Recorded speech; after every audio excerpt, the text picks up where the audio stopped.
Hi, I'm Jennifer Simmons with AIM. Welcome to the fifth weekly recap of the 2023 legislative session. It's a long session. We're back again this week with AIM CEO Matt Greller and AIM Government Affairs Director Jenna Bentley. Matt, Jenna, welcome back. Thank you. Thanks, Jennifer. Yeah. Well, we've talked about residential property taxes each week, I believe. The strong sentiment that lawmakers have that something needs to be done to counteract what they predict will be unusually high residential property tax bills this April. It's a big topic, and we typically assume this kind of topic will be deferred to the end of the session, right? That'll end up in the budget bill, or it's going to end up as part of a bigger package. But we're seeing some early movement, which is giving everyone some cause for concern. So, Jenna, would you update us on what happened with House Bill 1499? And then maybe Matt, jump in with some of the outreach you've had with AIM members about their conversations with legislators? For sure. So kind of process wise, I will say that 1499, it was heavily amended in House Ways and Means yesterday. As introduced, it was a very simple bill, but if you're looking online, Amendment 2 is what was adopted, and it's a 65-page amendment.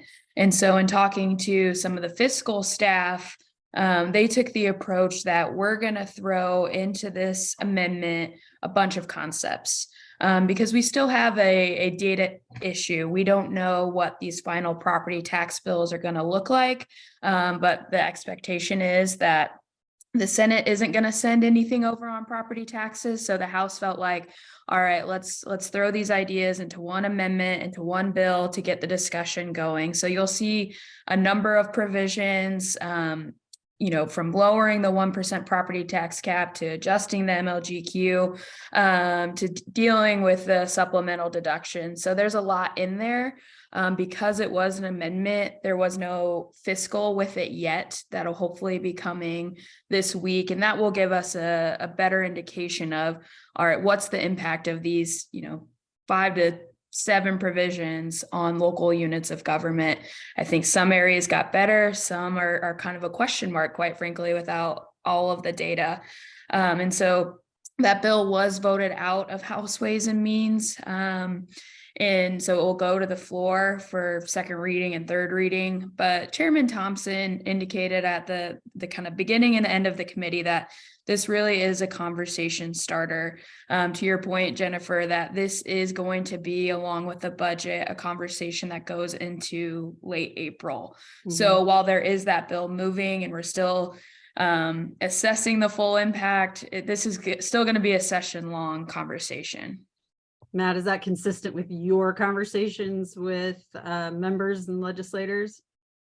For the most part, I think on the member side of things, we have to be careful that we don't get fatigue.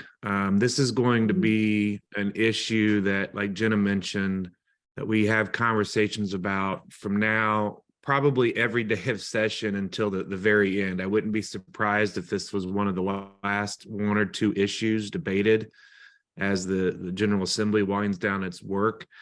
So that means our members are going to hear a lot from us about the issue, and they're going to get a lot of requests to contact legislators and continue that conversation. So far, the response has been fantastic. We did some targeted outreach for members on the Ways and Means Committee, and the response was very strong. Now the challenge will be to keep that moving throughout the rest of the remainder of session. Again, just like Jenna said, it's going to drag on, if you will, for a long time. So it's going to be hard to follow the nuances. We'll do everything we can to keep the membership updated and ready to go. But the important piece is just continue to talk about how important it is to have that revenue stable. The property tax was set up to be the most stable form of local government revenue. It's the biggest part of our general fund budgets, and it's something that we can't see slip away any further than it has over the last 15 or 20 years. I'll just quickly add to one of the points Matt made about We've already seen success with municipal members reaching out to their legislators. That, first of all, that makes my job way easier because you're starting at a different point in the conversation, which helps. But really, I think we can use this time, or municipal members can use this time to educate legislators on property tax 101. It's a very complicated system, and not all legislators come from a background of local government. And so what I've seen just being in the hallway is an interest in, okay, can you really break down what tools already exist to control property taxes? So knowing that this is going to be a session-long conversation, municipal members have time to do that, to start at square one and say, this is what it means for city or town X based on our budget. So really, I encourage local officials to start there in the conversation. It's really helpful. Yeah, and this is like a textbook example of where that grassroots approach that we have is going to hopefully pay off, that these conversations can be had where there's already a foundation, already a relationship, so that there's a mutual respect, and when that information is shared, it's taken seriously. So this is that's a great time to put that into action. Let's move on a little bit. We may come back to tax and property taxes, but there's some updates on TIF, right? So we say it almost every week. It's the most important traditional economic development tool a municipality has in their toolbox. And I feel like this session kind of gone up and down. Like there's 2 steps forward, 2 steps back.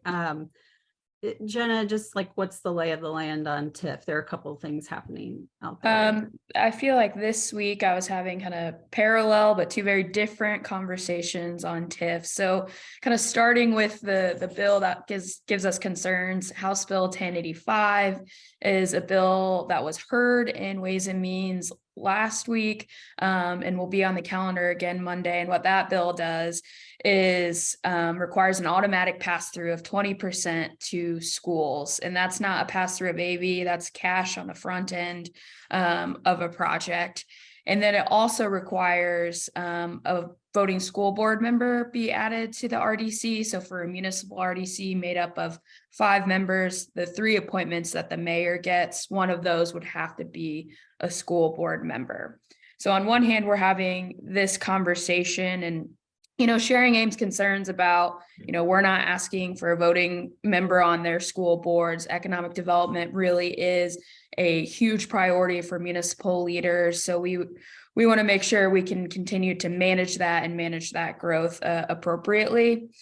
Meanwhile, the residential TIF conversation is really productive and going well at the State House. So Senate Bill 300, which we've already mentioned, passed the Senate.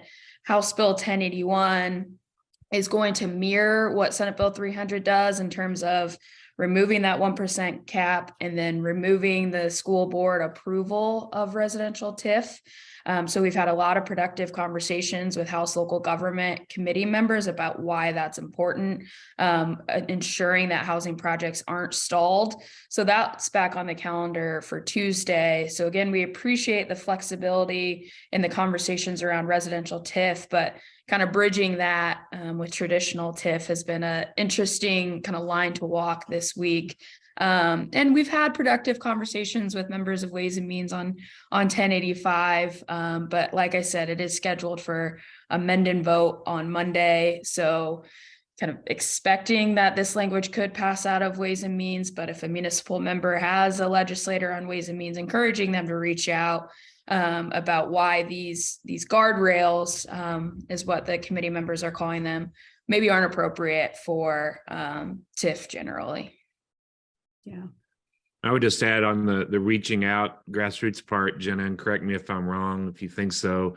Even if the bill passes out of a committee, it's really important to have a couple no votes and some comments about why they're voting no in committee. It lays some really good foundational work as we move through the session. If the bill gets out of the House, for instance, and goes to the Senate, we can talk to the Senate about how there was some reservation in the House, and it's easier for a legislator then to say this really doesn't make sense. So even though it might seem like we're defeated at a particular moment in time, just those few comments and or votes in our direction really help throughout the process as we begin to really get deeper into the session. Even process wise, typically before a committee, all of the members of the committee will get together to talk about the bills that are on the calendar. So even having legislators in those meetings step up and say, here are my concerns, X, Y, and Z. It lets the bill author know that this isn't a perfect piece of legislation, and to help manage expectations for it moving out for the process. So yeah, Matt, I can agree more. I always have to remind myself that this is a long process, that there is a second half of session. And so I appreciate that reminder more than anyone. You know, with super majorities, you guys are making, me realize or think about how important those caucus discussions are, because, in committee, it does seem like there is, because most of those sitting there are on the same side, so to speak, it is harder to penetrate and get your message heard where there's disagreement, where you do have legislators sitting on that panel that have differing views. So those caucus discussions seem more important than ever, or committee discussions. Jennifer, I call it the crazy uncle syndrome. We all have the crazy uncle in our families, right? And he always comes to Christmas or Thanksgiving or whatever it might be and says whatever crazy things he might be saying, and we all sit there and kind of chuckle and, oh, that's just Uncle Larry. Let's move on. And there's a little bit of that phenomenon in the legislature with the super majorities. You maybe have an idea that the majority of legislators think isn't fantastic, but because that legislator is part of the family, it's much harder for them to say no to him or her on that perhaps idea that's not aligned with where the overall mission is. And those things tend to get worked out later in session. And back to the original point, that's why it's so important for us to have those no votes or yes votes, depending on the issue, early in the process. Yep. Couldn't agree more. I do want to get back to the property tax issue a little bit. It's so important, and I understand it is a long process, but like you've both said, got to have these conversations now. But I want to talk a little big picture. So in the last several years, right, we've seen READY, and we're hoping to see READY 2.0, like transformational projects, an acknowledgement that regional dynamics in our state are successful. They cause our, they are something that are vital, or, regional cooperation is vital to future success. We've had the housing task force in the General Assembly that there's some really positive legislation moving as a result of that. In the last several years, our state is investing in infrastructure, both underground and above ground. Last year, we saw the passage of the talent TIF. So like a diverse kind of, diverse package, I guess, of legislation that really shows we're making strides towards policies that give cities and towns the shot they need to grow our population and be a place where people want to live, young people want to stay.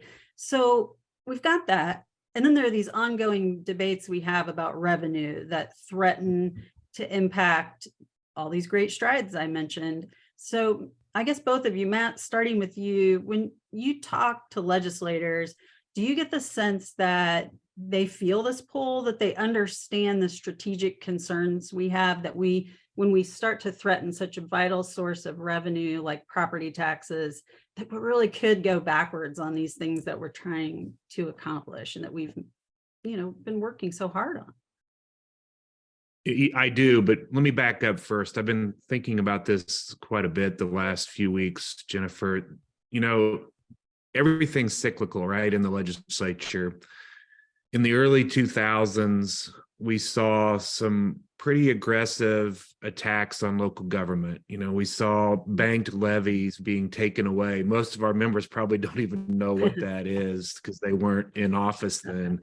During the Kernan administration. And then in the Daniels administration, of course, we had the property tax caps. Then we had a little lull in the early 2010s. And in the mid 2010s, we started to really see a shift back to local government. you saw the first iteration of READY, which was regional cities. Mhm. You saw a really fantastic effort to fund local roads and streets with the gas tax discussion and the community crossings grant program established. A Mhm. couple of years later, Governor Holcomb came out with the READY program, which has just been a fantastic boon to cities and towns statewide. You've talked about other infrastructure programs, the wastewater infrastructure program, the housing issues that we've looked at and tried to direct resources to those. So we've really started to sort of shift that discussion back towards how important local government is in making the state prosper. So you're exactly right. So when we start talking about turning back the page a little bit and reducing revenue sources for these vital services and projects, it becomes a concern. And I think that's why it's so important, back to this member communication, municipal official communication with legislators. They really need to hear from you. Most of them were not around during most of these discussions. So they're coming into this pretty green. And they're seeing the writing on the wall that their constituents are going to be mad about anywhere from no increase to a moderate increase in property taxes. We have to remind them that the world is completely different now. We're fighting for talent every day. We're fighting to make communities the place where people want to live and work remotely. It's all about talent. It's all about people. And that's the message that we need to convey to legislators. It's now probably more critical than ever that we don't revert back and get into some of our old bad habits of, well, it's easy to take money away from local governments. We'll do that because it doesn't have any significant ramifications on the state as a whole. And that's just not the case. Right. Jenna, anything you want to add? Yeah, I'll just quickly add to, as I'm at the State House every day, hearing from legislators, kind of battling the misconception that we have a lot of extra revenue or like a lot of extra cash. They'll take a look at our reserves and not realize that's probably dedicated to a capital project or probably already allocated for some specific purpose. And so going back to my earlier point, and again, Matt's points too, about that's why I think we had 19 new legislators elected this session, and that's kind of been a pattern is new freshman classes. And so you can't count on the institutional knowledge from 2007 with property tax caps. And so municipal engagement is even kind of more important, expressing, we are so grateful for these programs, but also with these programs come a local match and local skin in the game. And so we're going to continue to need revenue for even those programs to be successful long-term. Right. And, there's no shame in, or it's not a criticism of lawmakers that they do not have that grasp of how property taxes work, because it's really complicated, and all the different controls that are already in place to mitigate spikes in a market value system. It is like I said, no shame in not knowing those things. And we do need to take the time. It's complicated, and they're not municipal officials. They wouldn't know this, right? Right. And that's too It's no different. Oh, sorry, Jenna. It's no different than a new administration coming into a town or city, right? And looking at an area of land that hasn't been developed in a community for 30 years. Well, maybe you go back in the community records and see that underneath that particular land is a inappropriate geography for development, or maybe there's a spring or something. You want to learn why it hasn't been developed when it seems so obvious that it should be. And city and town folks do that every day. And I think it's safe to say legislators should as well. Yeah, that's a good point. All right, guys, we'll leave it there. I think a lot more to be said on property taxes. I would encourage everyone to watch your email this week for a midweek update and maybe, possibly some additional talking points or the fiscal that Jenna mentioned on House Bill 1499. We'll keep everyone updated that way. Another reminder to register for the AIM Legislative Dinner on March 8th, the perfect time to sit around the table and talk to your legislators about property taxes, about TIF, about quality of place development, and a great time for you and lawmakers to hear from our keynote speaker, Catherine Laughlin, talking again about quality of place and finding your place to call home. So, and we'll also host Governor Holcomb and Lieutenant Governor Crouch. So register March 8th in Indianapolis. Finally, check out the tracking list at the bottom of your legislative summary. Make sure you're looking at all the bills we're following and asking any questions to Jenna and her team regarding legislation that could be impacting your city or town. We will see you back next week. Thanks.